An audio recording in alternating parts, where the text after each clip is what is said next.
Denny Sumargo dan Gary Julian tidak memperoleh persetujuan dari Agus dan kemudian dialihkan kepada pihak lain, ini kan ada indikasi perbuatan pidana. Ya, jadi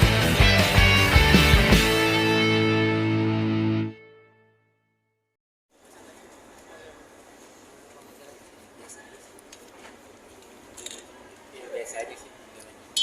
Ada mengunjungi. Maka saya nggak bisa lihat juga, nggak saya nanya-nanya ke belum banyak pertanyaan. Tadi pemeriksaan lama. Hah? Oh nggak ada, lancar-lancar aja sih tadi.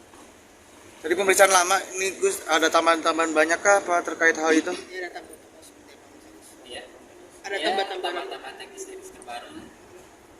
Tapi melihat polemik donasi ini kan ibaratnya sudah semakin, katanya kalau dari pihak sana endgame nih, ibaratnya menuju ke NTT. Kamu sendiri gimana nih Gus? Kalau itu saya belum bisa masuk ke mana ini ya, dengan mereka gitu ya. Saya kurang paham kalau misalnya itu. Mas Agus masih memperjuangkan hak-hak dari Mas Agus sendiri sampai saat ini, masih semangat. Ya, Seperti apa sih? tentu dong masih semangat. Ya namanya memperjuangkan hak pasti tetap semangat. Masa nggak semangat? Masih ada support dari Bang Farad juga kah? Maaf, ini bukti kami dari tim pembela kaum lemah. Kami kan juga dari kantor hukum Bang Farad Abbas. Ya sampai kapanpun kami masih mau dukung Agus, membela Agus, dan akan berusaha semaksimal mungkin mengembalikan hak Agus. Dan alhamdulillah hari ini kita sudah melakukan pemeriksaan atas laporan terhadap saudara Gary tentang pemindahan uang pada waktu itu dan tentang pengakuan dia sebagai lawyer. Untuk selanjutnya mungkin bisa diterangkan oleh saudara Yaldi. oke, kita hari ini dari tim pembela kaum lemah Agus ya hadir di Polda Metro Jaya untuk memenuhi panggilan terkait laporan polisi dugaan tindak pidana penipuan pasal 378 yang dilakukan oleh Gary Julian Saputra ya di Bank BCA Pondok Indah, Jakarta Selatan, yang dimana Gary Julian telah melakukan penipuan dengan mengiming-imingi Agus agar nanti dananya 1,3 miliar itu dititipkan dan dibulatkan di Yayasan Rumah Peduli Kemanusiaan. Setelah Agus mentransfer memindahkan dana tersebut, Gary Julian tidak memenuhi janji-janjinya yang akan melakukan pengobatan peruntukan matanya. Uang ini kan untuk digunakan pengobatan mata ya awalnya, tapi ini berubah menjadi hal-hal yang tidak diinginkan gitu. Seperti ada indikasi yang nantinya ya akan ya diduga akan diterima oleh penerima manfaat lain, yaitu korban bencana alam gitu dari Nusa Tenggara Timur. Bang, Ini tapi kan melihat dari uang tersebut bisa dibilang tuh akhirnya disumbangkan untuk warga NTT ya tanpa sepengetahuan Bang Agus sendiri. Iya.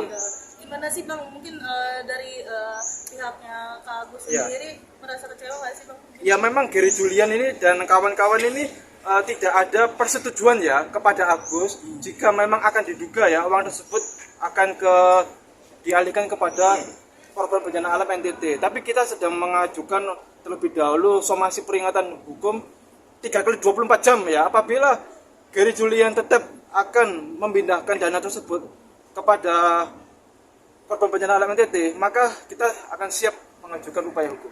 Mas, ini kan dari postingan-postingan Denny Sumargo juga seperti ada kendala juga di NTT. Maksudnya belum ada penyaluran dananya di sana. Mungkin Mas sendiri udah melihat belum sih postingan-postingan Iya, tersebut? kita melihat sendiri postingannya Denny Sumargo dan kawan-kawan tersebut. Tetapi hati-hati ya dengan uang tersebut.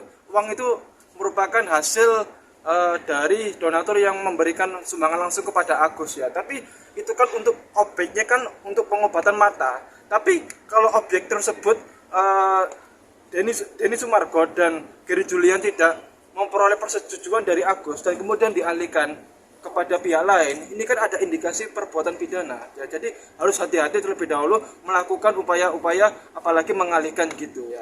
Apalagi kita sudah ketahui mereka sudah ada di sana kan ya. Kita fokusnya untuk saat ini adalah pemeriksaan terhadap laporan polisi ya terkait dugaan tindak pidana penipuan yang terdahulu yang dilakukan oleh Gary Julian Saputra, yang dimana dia telah mengalihkan dananya milik Agus kepada yayasan itu saja itu. Pemeriksaan. Tinggal berapa total ada 38 pertanyaan ya yang ditanyakan kepada M. Agus Salim, dan saksinya kita juga hadir juga Mbak Emi Nurmala tadi ya. Mbak Emi Nurmala juga diperiksa sebagai saksi yang ikut hadir dalam di Bank BCA itu. Untuk Wawa sendiri apakah akan dijadikan saksi juga, kan bisa dibilang kan waktu itu Wawa juga ikut ke Bank BCA sendiri. Ya, Wawa atau Neneng Sumiati akan hadir nanti di tanggal 13 Januari 2025 di Polda Metro Jaya. Agendanya pemeriksaan saksi. Kita minta ya kepada kepolisian untuk segera memproses laporan polisi ini agar para orang-orang yang oknum yang telah menyelewengkan dana ini agar diproses hukum. Nah, untuk belakangan ini kan Wawa jarang terlihat, mungkin ke belakangan ini kan Bang Agus sering ada aktivitas kayak ke rumah Bang Farad, ada kayak kemarin ke rumah duka. Ini Wawa sendiri jarang kelihatan, mungkin ada kesibukan apa ya? Mungkin banyak yang netizen yang bertanya gitu. Kalau untuk kesibukannya Wawa silakan ditanyakan kepada Agus. Gimana Gus? Wawa jarang terlihat menemani Agus lagi nih. Iya. Ya kan sekarang kan memang kita udah beda tempat tinggal juga. Jadi kan Wawa kan dia punya suami, ngurusin anaknya.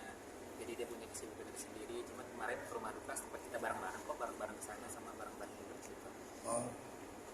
Berarti Awas aku sekarang udah gak tinggal sama Wawa lagi. Enggak sih, cuma kita sering berkomunikasi aja sih. Itu udah pasti ada. Cuman kan nggak rutin setiap harinya, pasti ada jangka waktunya, ada seminggu, 2 minggu sekali gitu. Kalau untuk pemeriksaan nanti di Singapura itu mungkin seperti apa Mas Agus? Oh, itu kita belum tahu, tunggu aja nanti ya. Gus, tadi waktu itu kan sempat di podcastnya Densu dengan Novi sendiri kan sempat ada bilang katanya di deposit 200 sampai 300 juta untuk pengobatan di JSC sendiri. Mungkin itu benar nggak sih? Itu saya belum ada dengar sama sekali. Kalau mendengar kita mendengar, cuman buktinya itu nggak ada sampai sekarang. Ya teman-teman juga tahu mereka hanya janji, faktanya nggak ada. Bahkan ada sempat beberapa kali rembes yang nggak diganti sama pihak yayasan.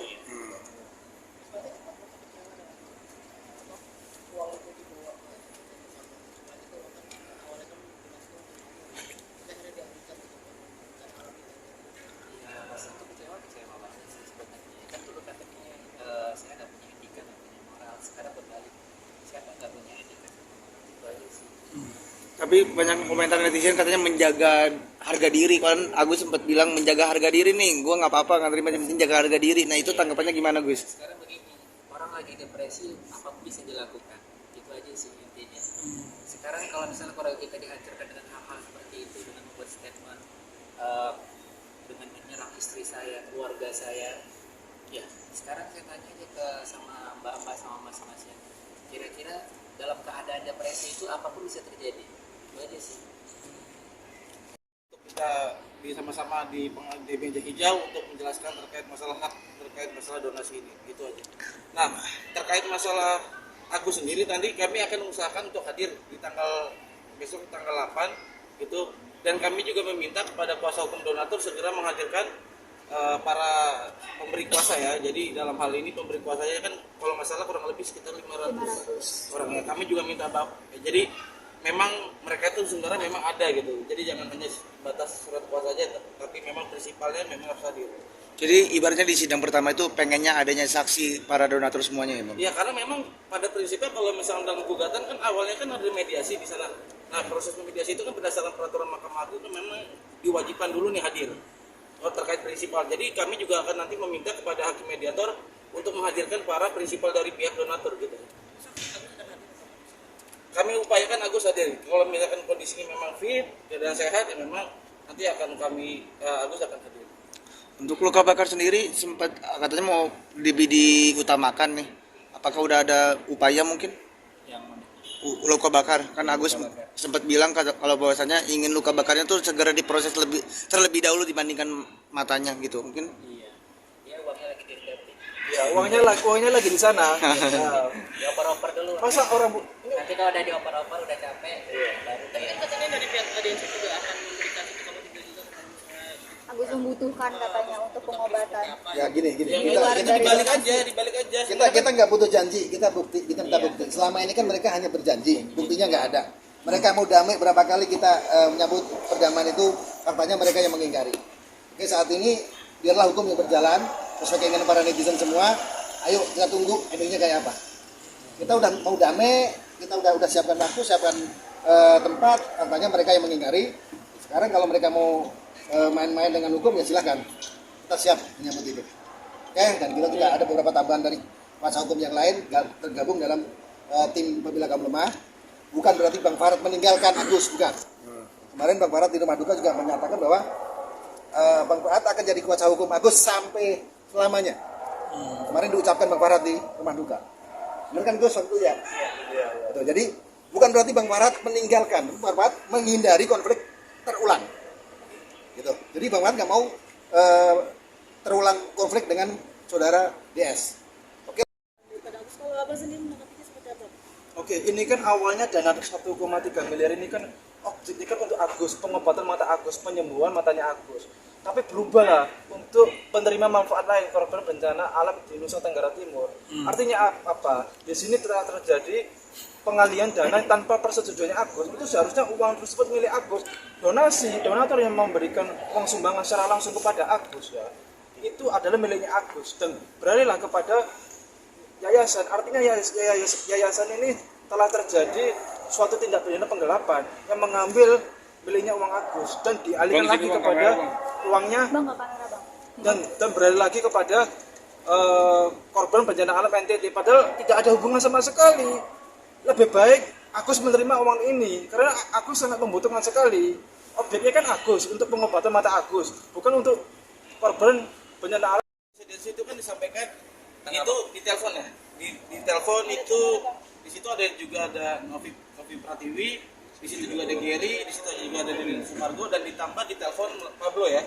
Nah sekarang kita kalau bicara donatur, berapa jumlah para penyumbang? Saya nggak mau nyebut para donatur ya, karena donatur itu sifatnya kan donasi, sifatnya donasi, dan donasi itu memang diperuntukannya kepada penyumbang, kepada yang berbadan hukum atau yayasan.